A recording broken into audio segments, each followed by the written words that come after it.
Hello and welcome to this special webinar. On behalf of the University of Southampton, I extend a warm welcome to you, our Indian alumni community, now based around the world, for joining us today. I'm Josie Love-Morelli, Head of Alumni and Supporter Engagement in the University's Office of Development and Alumni Relations. I'm delighted to be joined today by Professor Andrew Atherton, Vice President International and Engagement. The university has become the first UK university to be granted a licence by the Indian government to create a comprehensive campus in the country. University of Southampton Delhi NCR will deliver a world-class education, research and knowledge exchange and enterprise in India. It will offer prospective students in India the chance to join a global 100 university where they will experience excellent teaching powered by research and innovation. During today's webinar, Andrew will share more details about our plans for the India campus and what is on offer to prospective students. He will also describe our exciting premium placement offering, which will provide our students with access to top employers during their degree and at graduation. After we've heard from Andrew, I will provide details of how you, our Indian alumni community, can support us in our plans, whether that's through volunteering your time and expertise to support student recruitment and employability, or through partnering with us as an employer. After the talks, we will move into the Q&A section of the event. To submit questions, please use the question and answer box, which you will see on the right of your screen. We hope to get through as many questions as possible. Please add your questions throughout the event and make sure you vote for your favourite questions so we can ask those first. It's now my pleasure to introduce Andrew to tell you more about the campus. Over to you, Andrew. Great, thanks Josie, and hello and welcome to our alumni. It's great that you're here on the call, and thank you also for your interest in the work that we're doing around developing a campus in Delhi. Just to add to what Josie's said, we are incredibly excited about this. This is the most exciting initiative we have as a university, and it really creates an opportunity for us to be genuinely global and completely and fundamentally engaged in India. And as part of that, and we might come back to that if you have any questions, and as Josie talks through how you can become involved, we do want it to be your campus as well. It's for the students, but it's for all of our alumni in India and for those travelling to India and visiting as well. So we want it to be your Southampton home in India, as well as a campus for our students. Next slide, please.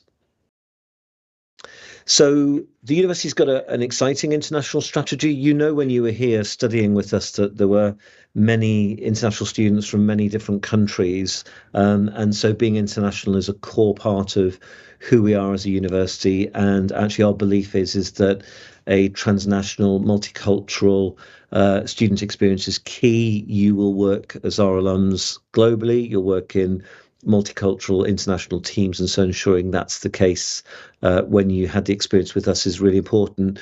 What we're doing with our campuses is we're actually flipping the model a bit. So whereas it's great when students come to us, come to University of Southampton in the UK, what we're looking to do by developing international campuses is actually for the student, for the university to come to the student. So the student stays where they are and the university comes to them. We have an ambitious strategy of opening 3 campuses by 2030, as well as the campuses in the UK and our existing campus in Malaysia. And when we looked at opportunities globally, the country that stands way ahead of all countries in terms of potential, in terms of quality, in terms of talent, is India. So it was an absolute no-brainer for us that we would focus on India as the first campus. We also know that there's huge demand, and so we see the Delhi campus, or the Greater Delhi campus, growing significantly in future years. And the really important 2 points for us is, when you study at University of Southampton, Delhi, you get the same degree as you get when you study at any campus of the University of Southampton, and an equivalent and recognisably Southampton experience. And also, we're a full campus. We offer the full range of courses and programmes, and we are what we call triple helix. So we're as much engaged in research and enterprise and engagement as we are in education. Next slide, please. So Southampton in India, we've got a history, a long history, a positive history, a friendly history. with India. We had our first student who came to actually do a postgraduate certificate in education and then went back to India and set up schools and enhanced the primary education system in India in the 1930s. We have some very successful partnerships with a whole range of different universities in India. We have a very successful India Centre that's done some fantastic work with students around projects such as Spark and Ignite to get Southampton students engaging in India itself, and also some great public events and lectures. And we've had research connections. ORC is our optoelectronics centre that first started working on digital fibre and related technologies in the early 1970s and has been working with IIT Delhi and IIT Mumbai, for example, since then, as well as other links and relationships. So our setting up of a campus in India is something that's been building on decades of engagement in India as well. And we have lots of students and lots of staff who are either of Indian origin or who are doing work on India as well. So hopefully we have a level of cultural affinity and understanding as well to build on as a university. Next slide. So apologise for the photo. I'm the person who's smiling on the right-hand side from the photo. We were privileged to receive our approval from the University Grants Commission, which is the regulatory body that approves the setting up of campuses in India on August 29th in New Delhi. We are the first university to receive a license from University Grants Commission, and in fact we're the first non-Indian foreign university to set up a full campus under UGC in India as well. So it's a real privilege and an honour to be able to achieve that, and something that, as I said, we're all extremely excited about. Next slide, please. So in terms of the Delhi campus, hopefully you've read in the press or on social media, but we've had some fantastic coverage. We've had the Hindustan Times, Times of India, international publications like the Financial Times and the Times, Financial Express, the print as well. A lot of hits on LinkedIn and on Facebook and on other social media sites as well. So hopefully you've seen some of that coverage. If you haven't, please get in contact. We can provide you with snippets and excerpts of it as well. But it's created some great profile, both in print and also on social media. Next slide.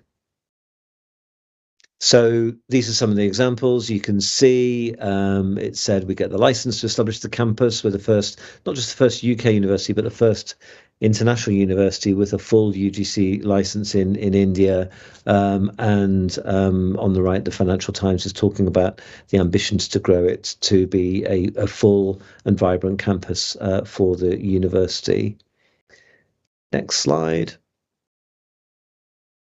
So what will the campus look like? Well, let me run through different aspects of it to give you a sense of it. So in the first year, we're going to start with 4 undergraduate courses, 3 in business, well, 2 in business, 1 in accounting and finance, and 1 in computing, and 2 postgraduate master's programs.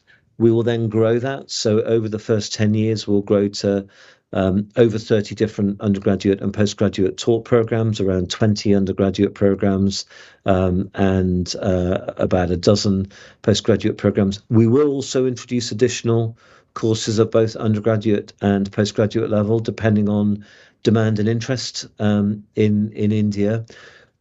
We are very deliberately phasing the campus. So we start with those 6 courses and then we grow them to the 32. And as a result, we grow the student numbers quite significantly. So on that first year, we'll be recruiting at least 140. We're hoping close to 200 students. It'll grow very rapidly. By year 5, we're projecting at least 1,600 students. There'll probably be more at that point, depending upon demand and popularity. And then in our plans, growing to 5,500 students by year 10. We'll continue to grow beyond year 10. And also, we will grow quicker than that if the demand is there. So it's really really going to expand quickly. One of the things that we will do is we'll make sure that the quality of the teaching and learning environment and the research environment is world class. It will be based on the standards and specifications that we have here in the UK, obviously localized and applied in India. So we'll start with a campus building where we'll take some space to begin with, and then grow from there and expand through and build our own dedicated facilities as the student numbers grow. We're planning to be located in Gurgaon, which you will all know is southwest of Delhi, in the Greater Delhi NCR, National Capital Region. We looked at multiple locations, and at some point in the future, we might well consider a second location in India. We focused on Gurugram and Gurgaon first because that part of India is beginning to see a lot of universities and secondary schools and building a reputation as an education cluster. There are very good buildings and infrastructure, so it creates the right kind of environment, good facilities and amenities, and there's a strong concentration both of large Indian corporates and multinational corporations from all over the world. So it creates internship, placement, employability opportunities for students, and the connections and the links are good. So the local links into Delhi and other parts of Haryana, UP, and Greater Delhi itself are really strong. Airports for domestic and international travel as well. So it's well connected, and we'll be able to attract and bring in students from all over India and over time internationally.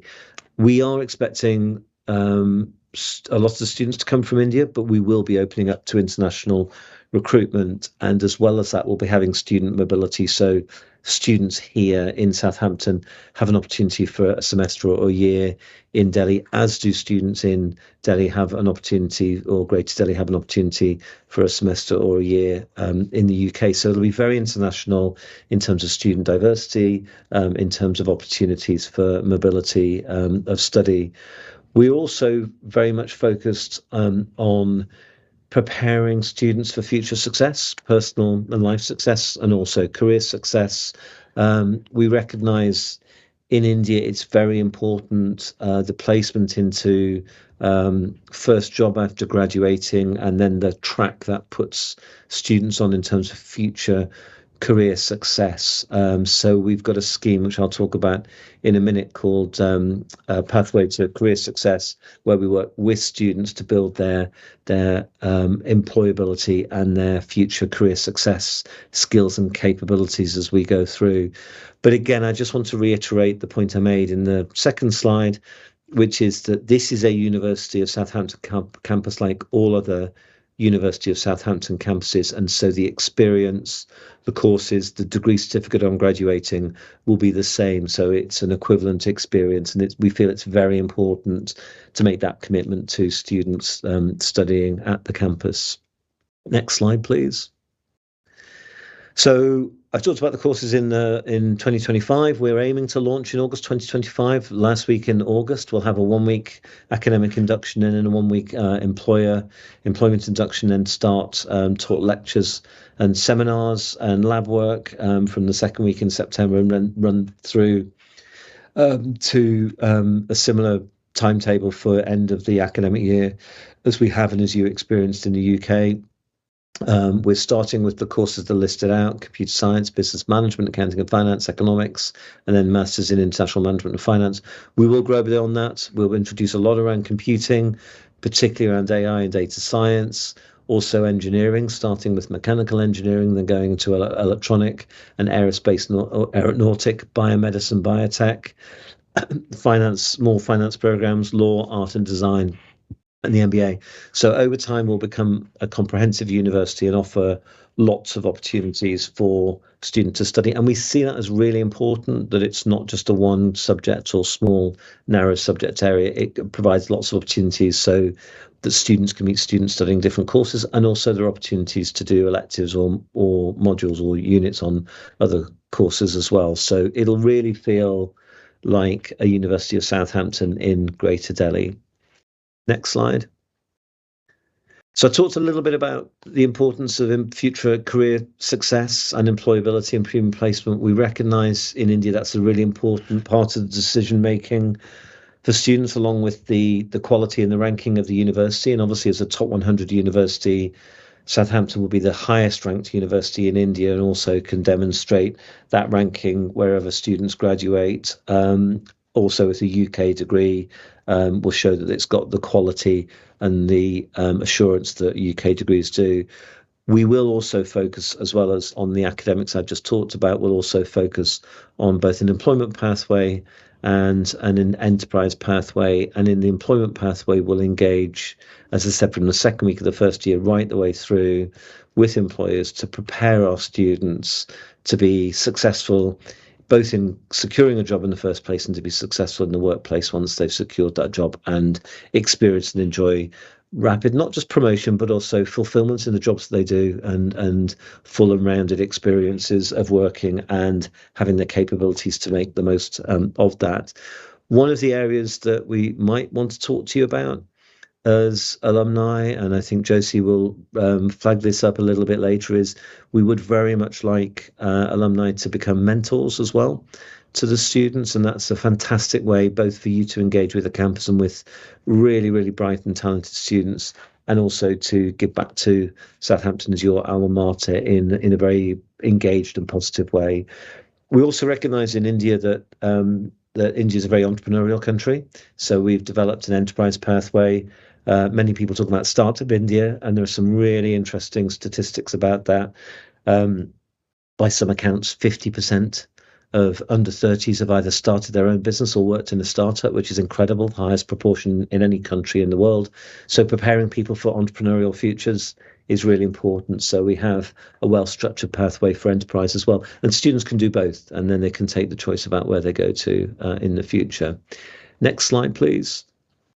So who are the target students? Because the degree and the experience will be equivalent to that in the UK, we are looking for the best students. We know in India there are fantastic students, so we're confident that the quality of the students and their academic capability will be very high, and that'll be really important so that they demonstrate academic excellence, and so that students who graduate from University of Southampton, Delhi, are seen as the best students, and that's important for you as alumni, so that it reinforces the Southampton brand and shows the excellence of it in India, and I think will be a benefit to you in terms of reputation and standing for you as alumni of the university.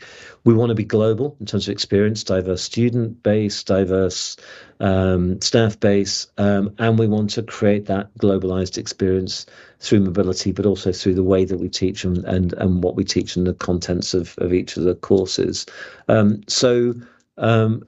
We are ambitious for the students, and we believe that we will get genuinely outstanding and really talented students.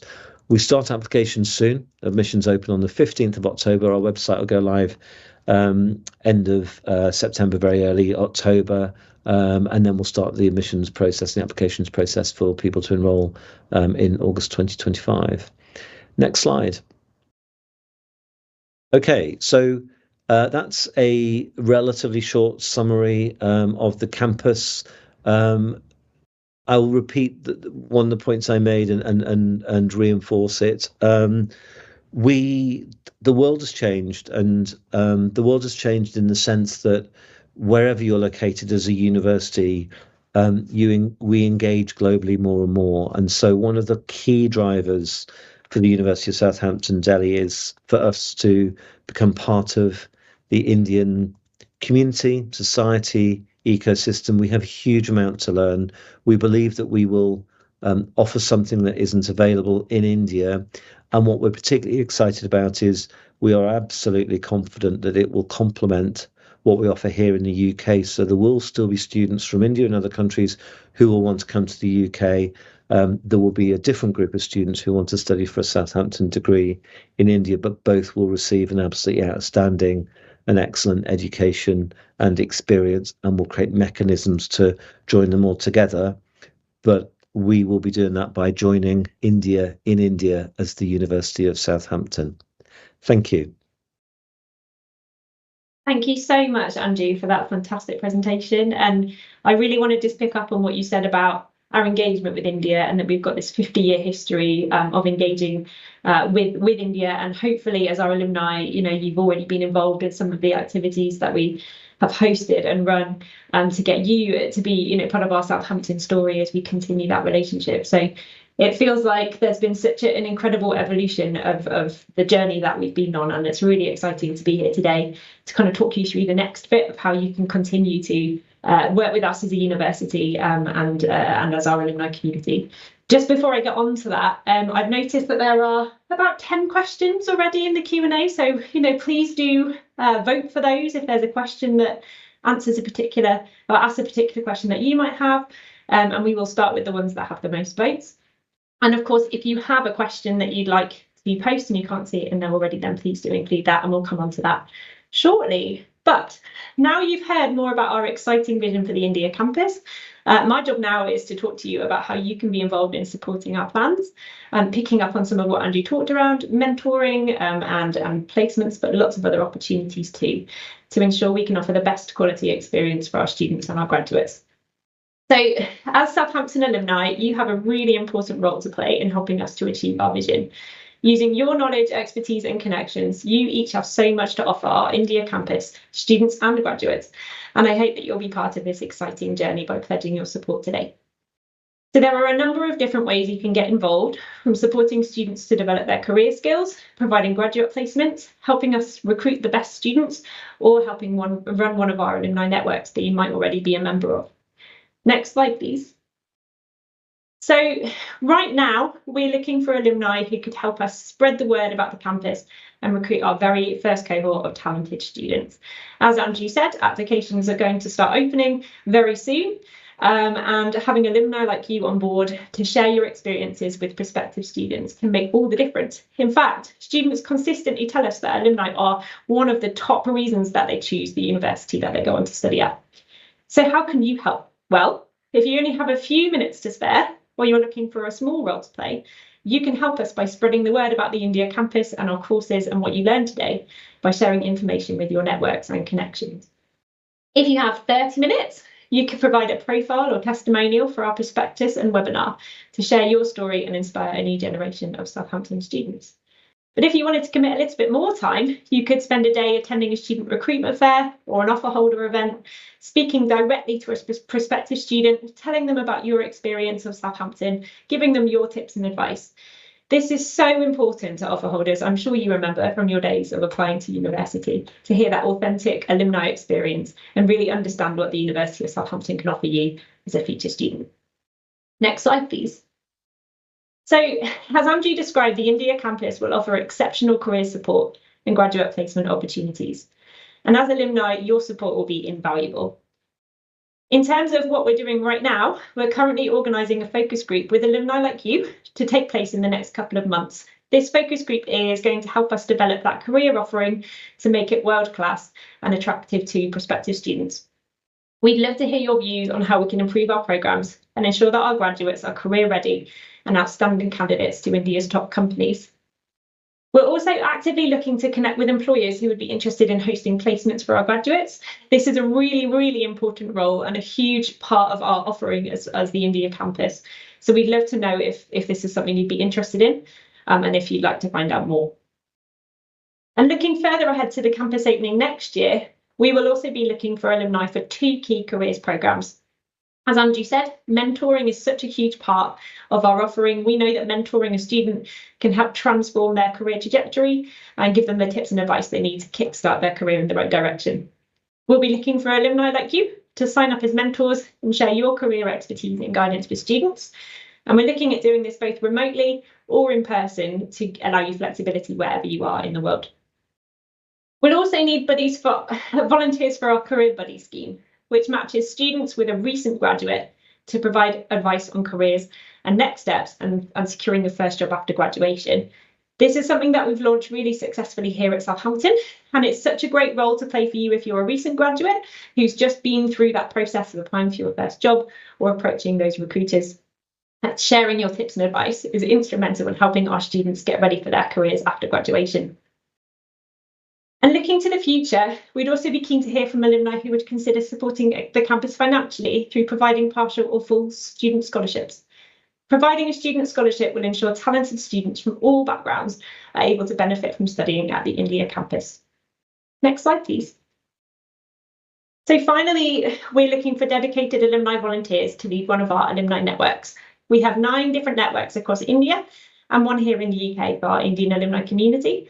And we're looking for volunteers to run these to ensure our members can continue to benefit from their Southampton connection even after graduation. This is a really wonderful role. These networks are just a fantastic way for alumni whenever they graduated and from whichever campus to stay in touch with each other and continue to develop their networks and feel a real part of our Southampton community. So if you were interested in taking this on, it would be a really, really worthwhile volunteering opportunity to do. Next slide, please. So as you can see, there are so many ways you can be involved in supporting your university and to ensure the India campus is a success both now and in the future. I do hope you will consider pledging your support for any of the roles that I've mentioned today. We are going to send you a poll at the end of the webinar. And if you would like to pledge your support for any of the roles I've mentioned, then you can let us know during the poll, which will go live, or clicking the link in the thank you email that you will receive tomorrow. So we're now moving on to the Q&A element of today's webinar. We've had a number of questions come in. So if you haven't had a chance to add your questions, please start to add them now. And as I said, make sure you vote for your favourite questions, as the most popular questions will be given priority. So I'm just going to quickly pull up the questions. So the first question we've had, Andrew, is will the degrees be the same length as the UK? So will a bachelor's degree be 3 years or 4 years? And the master's degrees as well? Yeah, so it'll be the same course with the same structure and the same modules. So it'll be 3 years for an undergraduate degree and 1 year for a master's degree, which again, we think will be attractive. But the key point is it's the same degree, same Southampton degree in India as it is in the UK. Thank you very much. And the next question, you did touch on this briefly during your presentation, but do you have any more information about whether or not students at the Delhi campus will be able to study in Southampton or even Malaysia as part of their degree? Yeah, so that's a really good question. So we are designing in to the degree in India the opportunity for a semester in actually either the UK or the Malaysia campus. So it gives both of those options. We very much do want students to start their studies in University of Southampton, Delhi and graduate in the University of Southampton, Delhi. But as I said, we want students to have that really international experience, and some of that will be around a diverse faculty body and a diverse student body, but it'll also be about a semester abroad in either Malaysia or in the UK. The other option, of course, is that once you graduate, you can come to Southampton if you've done an undergraduate degree, you can come to Southampton to study for a master's degree. And again, there are some real benefits. You know the system, you know how Southampton works, you know the assessment, the marking, how to submit work, all those sorts of things. And also compared to, say, for example, the US, it's a 1-year master's, not a 2-year master's. And we believe that some students will want to do that because they want to pursue their studies and spend some time in the UK. And you can see that 3 years in India and then 1 year in the UK gives you a great experience, and both experience in India and also some international experience as well. Of course, it opens up to post-study work right opportunities as well, so you can stay on for a couple of years afterwards working, which enhances everybody's CV wherever they go afterwards, returning to India or continue to work in the UK or going to another country to work. So very much wanting to enable those flows. We will look at opportunities for collaborative work between students in the Delhi campus and in other Southampton campuses as well to link that in. And we'll certainly have some colleagues, some academic colleagues and faculty coming in to Delhi from the UK on a regular basis. But the majority of staff will be employed in India, in Gurgaon, and they will be there to create the right kind of student experience. Fabulous, thank you. So you've part answered, but if you could just elaborate on, will the courses be taught by professors from the University of Southampton? Yeah, so all the staff will be appointed to job descriptions and job criteria that we require for appointments in Southampton. So from their job structure and their job expectations, they'll be the same faculty. We will employ those faculty in India, so they'll be locally based because that's really important for the student experience, and so that you can have tutorials and seminars, and you know that the lecturers are on campus all the time. Problem about having all flying faculty is they're flying, they do their teaching, and they leave. And if you're a student, you then don't get that engagement. So that's really important. We've set up a scheme that will allow staff from Southampton to be seconded to the Delhi campus. So there will be some Southampton staff. The majority of staff will, as I said, be employed directly, and we advertise all those posts globally so that we have not just Indian and UK students, but all staff, but also staff and faculty from lots of countries, because that's what we've got here in Southampton, in Highfield, or whichever campus you studied in the UK, Avenue, Winchester, or Knox, or wherever. So it's really important to us that we build an internationally diverse faculty, and as a result, we'll go out to search and we'll advertise on websites in North America, for example, all over Europe, all over Asia, so that we get that, and we'll focus very much on it.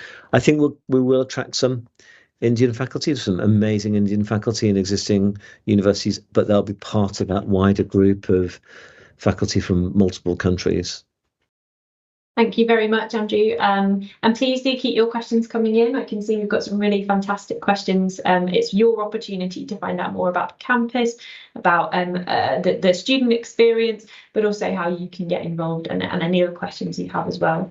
So the next question is around entry requirements. So will this be the same as in the UK, or what kind of level of student would you be looking to attract for your undergraduate programs?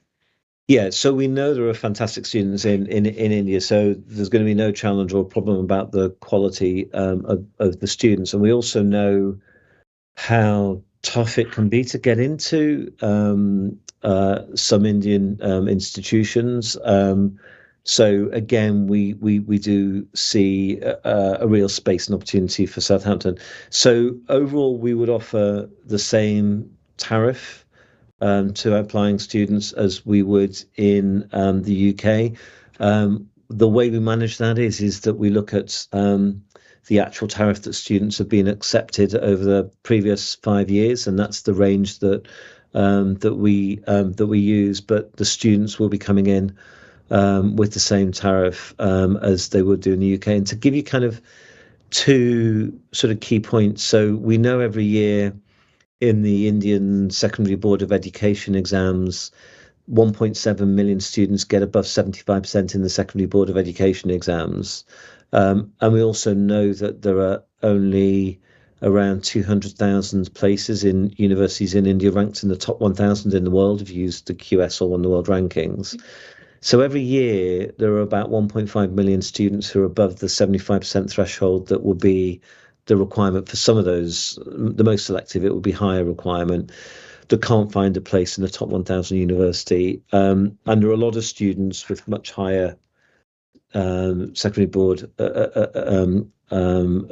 board of secondary education results in India. So each year there are about 1.2 million students, school leavers who apply to IITs. 200,000 then get shortlisted to do the additional exam, and then 20,000, 10%, actually get a place in an IIT. We know that those other 180,000 are absolutely fantastic students, and we also think that some of the students who've been offered a place in IIT would come to University of Southampton, Delhi. So the quality of the students will be great. So the point I'm really trying to make is we will set our tariff levels high. And as well as that, I know that because of the academic quality and the industry and hard work and conscientiousness of students in India, that we will exceed that, and we'll get some really, really outstanding students. Well, most will be really outstanding, or will be very high in terms of tariff coming to the campus in India. Thank you so much. So the next question, do you have any more information on the support for entrepreneurship and students interested in starting their own business, or perhaps those looking to work in a family business after graduation? Yeah, so we had the enterprise pathway, which was one of those two pathways, the employment pathway and the enterprise pathway. Although actually they intersect because, as you know, people might start in paid employment and then go into self-employment, start their own business and do that for a while, and that's successful and they stay in it, or they then move back into employment. And people now move between employment and entrepreneurship and self-employment a lot. So a lot of the skills are needed across those different work experiences. We've got a very successful student enterprise centre. It's based in the Matthews Building in central Southampton. It encourages and brings in students to undertake and experience enterprise-related activities and development workshops and programs and courses. So we've taken that experience and we're looking to apply that in India, where we know there are a lot of startups. So there will be an element of it that will encourage students to start their own businesses. But as well as that, we will be looking to build enterprising skills and capabilities and attributes, because it might be that after you graduate, you're interested in starting a business, but you want some work experience for a few years. It might be that as you've been working for a few years, you want to set your own course and start up your own business and shape your own future. And so we see building enterprise skills and capabilities for our students as being a foundation, a building block for future success, and something that students can use. So that will be very much the focus of it. So yes, we'll encourage and enable individuals who are really, really focused on it to be an entrepreneur and start their own business, because we are in Startup India, which is one of the most entrepreneurial countries in the world. And as well as that, we'll build enterprising capabilities and competencies that will prepare individuals for work success, whether that's in employment or whether at a future point they set up or go to work for a new venture or a startup as well. So that's absolutely part of it.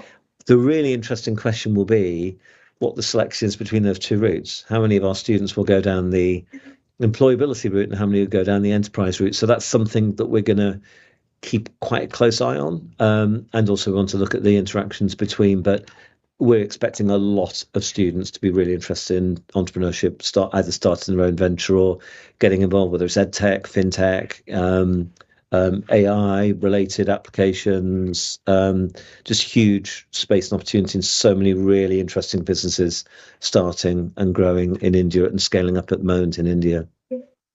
Thank you so much, Andrew. And you're absolutely right. The expertise here at Southampton in that area is phenomenal. So it's so exciting to hear that that will be available to students at the India campus as well. So will the marking schemes and curriculum be the same in the degrees at the India campus as they are in the UK?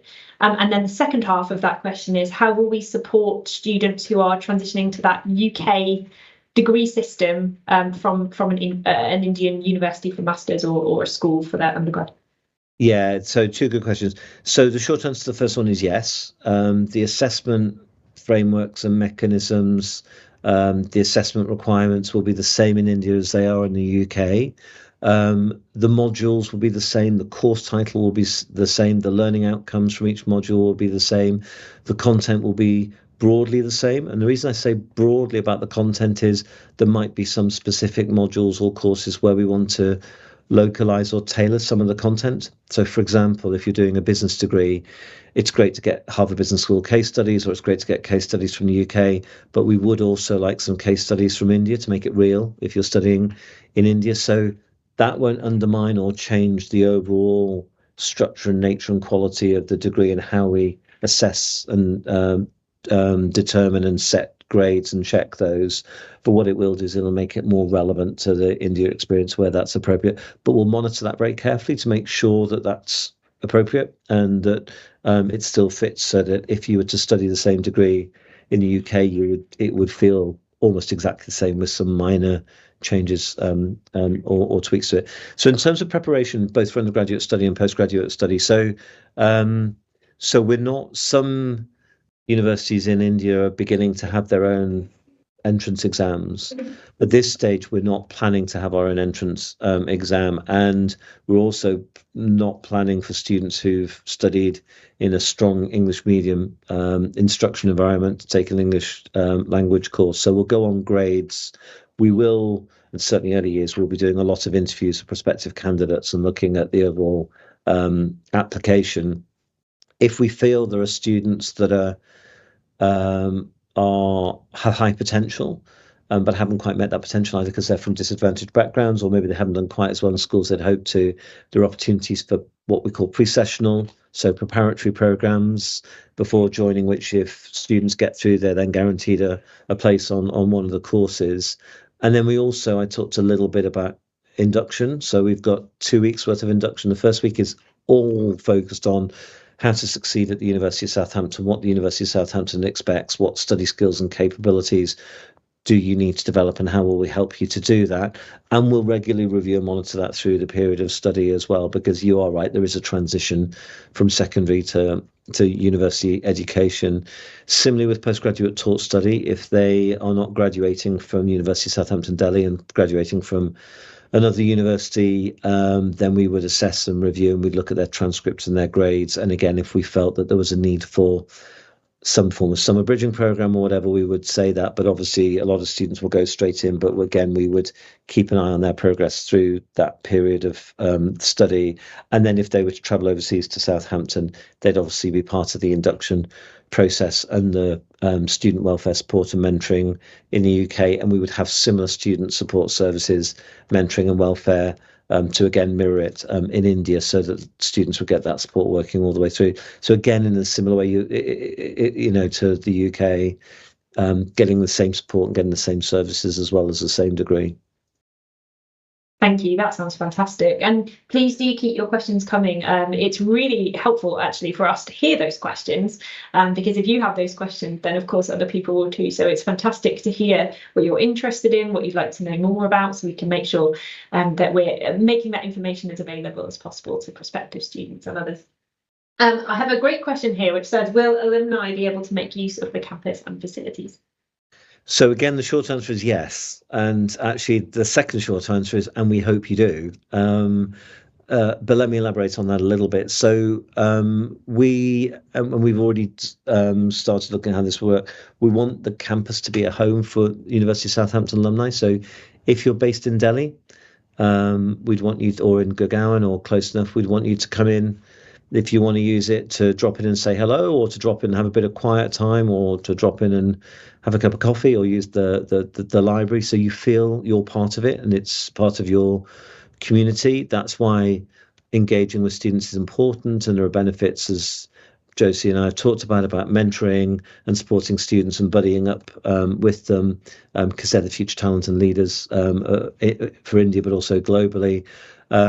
And we would hope that you would feel it's yours as well as the students as alumni when we set it up and grow it. And we will look at how we can ensure that you are recognised and you can use that campus, whenever you want to. The more Southampton network people, across the whole Southampton network, people that become the visit and become part of the campus, in my view, the more successful it would be. So you're welcome. We might ask you to do a few things when you come and join us, but not every time. Other times you might just want a little bit of time just to catch your breath between meetings, or to have some conversation or ask some questions. But yeah, please feel it's your home as well as a home for our students. Thank you, Andrew. That's so exciting. So the next question, for alumni who aren't familiar with Gurgaon, could you tell us a little bit more about the area and what they can expect from that campus experience? Yeah, so we thought long and hard about where to locate in India. I mean, it's got many locations that we could have chosen to establish the campus, and actually there are many locations in India where a campus would be very successful, but obviously we had to make a decision about where to locate. So we went for Greater Delhi, and we went for Gurgaon for many reasons. So right the way through from simple stuff. If you look at the air quality index compared to Delhi itself, it's much better in Gurgaon. If you look at the metro links in and across Gurgaon into Delhi, they're very strong. If you look at the quality of buildings and accommodation, it's high quality. If you look at the shopping, the amenities, facilities, the services, it's very, very well established. If you look at local connections and connectivity and broader connectivity, it's really well connected.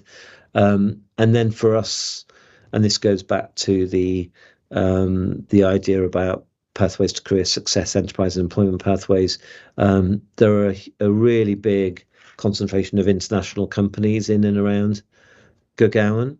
And there are also, the leading Indian companies through from startup and agile entrepreneurial businesses through to some of the largest companies. And actually, Gurgaon is now becoming well known for its startups as well. A few years back, it was more about larger corporates, and now it's about the whole ecosystem, from small entrepreneurial ventures starting up to globally huge multinational corporations.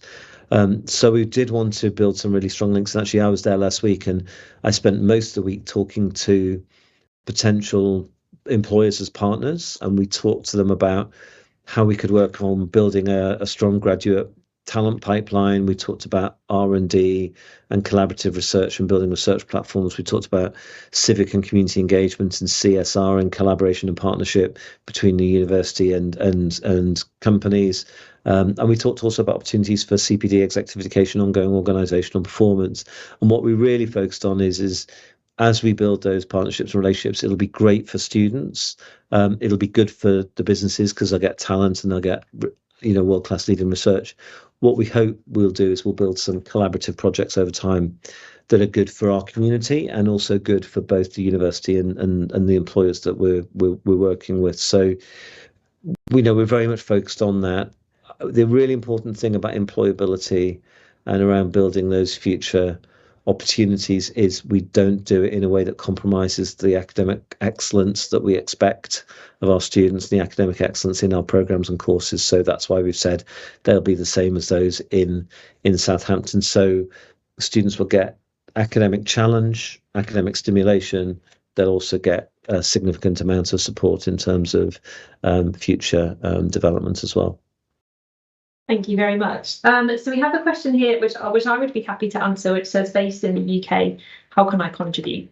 So if you're happy, Andrew, I'll answer that one. So, all the ways that we had outlined that we really need your support really can be done from pretty much anywhere. We would love to be able to share your story. If you're happy to share a profile or a testimonial in our website or prospectus, it's going to be so powerful for prospective students to hear in your own words, your experience of Southampton. I did mention student recruitment events, but we also work with our recruitment team to run webinars. And again, you could join those from anywhere and share your experience in your own words. From a career perspective, our mentoring program will include our e-mentoring platform. So that gives our alumni anywhere in the world the opportunity to support our students in India. And you can connect with those students and give them your career advice. Even if you're in the UK. So I would really encourage you, wherever you are joining us from today, you consider getting involved and supporting our students. So Andrew, a question for you. How are you working with companies in the region to support graduate employability? Okay, so in India, well, we do it both in India and the UK, and we can maybe talk about the UK in a minute. So in India, as I said, we've started to have introductory meetings. So we've talked, for example, to some of the big international companies like KPMG, PwC, Accenture. We're looking to talk to Microsoft and Google. We're also talking to some of the major Indian companies like Mahindra, Reliance, and so on. And we're also talking to entrepreneur associations and organizations. And for each of them, what we're effectively saying is that we very much want University of Southampton Delhi to be part of the network, part of the community, part of the ecosystem. We'll be the only top 100 university in India itself, and we will be focusing on work-ready and work-capable graduates. So we would like to create opportunities to engage with you on that. So we've talked about internships, placements, summer employment, parts of modules being spent with students doing consultancy in companies while they're still studying, assessment centres to look at fit between students and potential employers, and as I said, employer engagement and employer affairs right the way through the period of study. So what we want is an ongoing engagement of employers with the students through the period of study, 3 years undergraduate, 1 year postgraduate. So relationships are built and people understand. And for the graduates' perspective, they can get to see and try out different companies and see which ones they'd like to work in most. And from the employer's perspective, they get ongoing engagement with the graduates so they can pick the ones that they think are the best and the ones that fit best with them. So it's a kind of win-win. And we want to focus on quality. So as you know, most businesses in India are desperate for graduates and want to attract lots. And we've talked about how do we ensure that the quality is maintained all the way through in terms of quality of graduate, but also quality of job when they go into the company as well. We've had fantastic responses. I mean, absolutely brilliant. And you know, some of the people we met with, CEO, CFO, HR director, chief strategy officer level, so kind of C-suite, exec.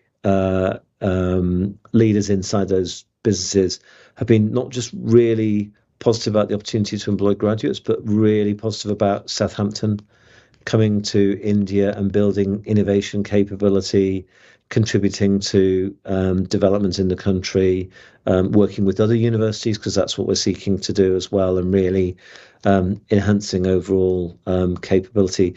So it's going to be, the point I'm trying to make, it's going to be multi-layered, it's going to be multi-engaged. There'll be lots of opportunities for students while they're studying to have employment and real life work experience. And that'll really help in terms of then being able to move into premium jobs and get that premium placement right following on. And from an employer perspective, it's great because they get to then engage with those students right the way through their period of study and really get to know them and work out which are the best ones for them as well. So it works, as I said, it's a win-win. It works both ways. Thank you so much. We've got just a couple of minutes left, so if you've got any more questions, please do put them in the Q&A box now so that we can answer them. So just a quick one, asking about the main contact for getting involved as a potential employer or mentor. So I'll give you another summary in a minute, but following this webinar, there will be a poll where you can pledge your support, and the different roles we've mentioned will be on there. And we'll also be sending a thank you email tomorrow, which will have another opportunity for you to do that. But if you did want to get in touch with us directly, you can email me. My email is j.love-morelli@sutton.ac.uk. So look out for that poll at the end, and that's probably the best way, and we will be in touch with you. I have a question here about professional services. So will the professional services, so the services that kind of support the university, not the professors, but sort of everybody else, will that be based in India? Will that be based in the UK? How will that work? So the professional services team will be based in the campus in Gurgaon with the faculty, working closely with them. It's a completely joined up approach. You can't have great lectures and great lecturers without great professional services to support them, whether that's library, learning, technology, finance, HR. So they'll all be there. There'll be a small team that helps on coordination between campuses here in the UK and India, but all the professional services who deliver the day-to-day services will be based in India and in Gurgaon. And actually, we are going out to advert over the next few months for many of those roles. So we're hoping to be able to track some real talent. So if any of that is of interest either to you or to people you know who can apply their skills and capabilities and you want to be part of the project and the journey, we'd love to hear from you. We'd love to see applications either from you or from others that you think would be particularly appropriate. On the question that you just responded to, Josie, about how can we get involved, please follow up with Josie. We will have some big events next year in July when we open the campus, and then over that period, over the last week in August and the first week in September, where effectively we'll be opening up the campus, inviting people in. And so as alums, we will invite you if you want to come and see the students, see the campus, meet the staff, but also say how you want to be involved and say what you can contribute to it as well. So we do want it to be an open campus from the beginning, and so we will be making sure that you're invited along to those. And I and colleagues are in India, Gurgaon, Delhi a lot. So hopefully we'll have opportunities to meet up with you as well over the coming months and over the coming years as well. So yeah, we want to break down the barriers as much as possible, make sure that we're engaging with as many of you as we possibly can do. Thank you so much. So that goes seamlessly into the next question, which was where openings for staff recruitment will be advertised, should people be interested in applying.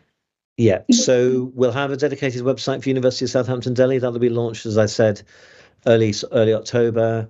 That will direct you through to vacancies. They'll be on the University of Southampton website, and we'll also advertise on other websites like jobs.ac.uk, which is the UK academic site, and academia.edu, which is the US North America site. We'll also look for alternative websites for professional services, so it's not just academic faculty. But the point is, we'll advertise on our websites, but we'll also advertise on other websites. So, over the next couple of months, if you want to have a look, you want to recommend it to friends, you're interested yourself, just jump onto the University of Southampton Delhi USD website, have a look at the main website, but also just Google vacancies University of Southampton Delhi, and lots will come up. Thank you so much. Well, that ends our question and answer session for today. Thank you to everyone who submitted a question. I did see there was a question about my email. Forgive me for the very long name. Someone has put it in the Q&A, so you can see it there, but you will also receive a follow-up email from me tomorrow with my contact details. So if you would like to get in touch, please do, about anything you've heard today or any questions that you might have that we haven't had a chance to answer. So I wanted to just thank you once again for joining us for this really special webinar. We've had some really exciting updates from the university on the plans for the India campus and how you as our Indian alumni community can play such a vital role in supporting our students. Andrew, I just wanted to say a huge thank you. I've certainly learned a lot, and it's so inspiring and exciting to hear about the incredible plans for the campus. And I hope that you, as our listeners, also feel really excited too about these plans. So as I said earlier, you will see a short poll in a few moments on your screen, which we'd kindly ask you to complete. It will take you about 2 minutes, but it's your opportunity to feedback both on the event, but also let us know how you would like to support the India campus, whether that's as a mentor, supporting student recruitment, a placement provider, or anything else that we've talked about today. We'd really, really love to have you on board. Once you've filled in the poll, we will get in touch with you about the different opportunities that you've pledged your support for. You'll also have another opportunity to pledge your support in the email that I'll send tomorrow. And as I mentioned earlier, that will have my email address in it. So please do get in touch if there's anything else that you would like to know.